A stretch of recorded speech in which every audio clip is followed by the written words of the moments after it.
In news overseas, President Donald Trump has threatened to withhold federal funding to sanctuary cities, those that do not fund or assist in enforcing U.S. immigration laws. But while some big cities have been defiant, Miami has become the first major U.S. city to agree to comply with the administration. As VOA's Jeff Swickard reports from Miami, the decision has angered its large immigrant population. Anger erupts as the Miami City Commission approved Mayor Carlos Jimenez's decision to cooperate with the Trump administration, abandoning the city's sanctuary status. Jimenez says Miami never considered itself a sanctuary city. So, it's important for us not to be in it because we don't want to put any of our federal funding at risk. And now that we receive now, and also the money that we could be receiving in the future.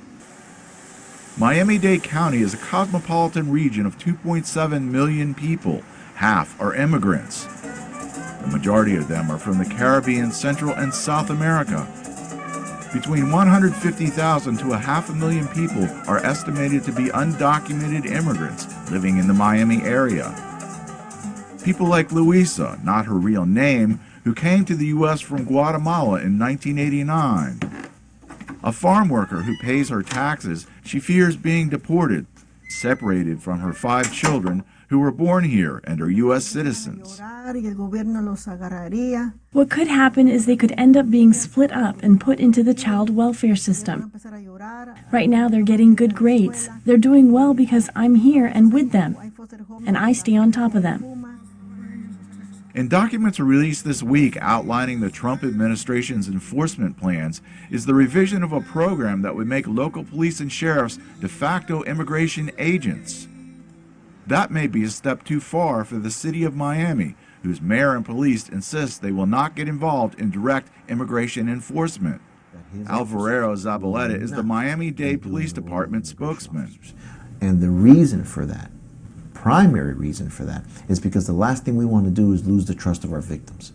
The last thing we want is a woman that's involved in domestic violence, that's being abused and taking physical abuse, to be afraid to reach out for help because of the fear of deportation.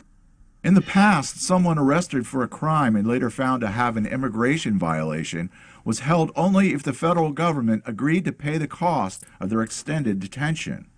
That because this is a special meeting, in an effort to appease the Trump administration, Mayor Jimenez says the city will now pay to detain that person for 48 hours.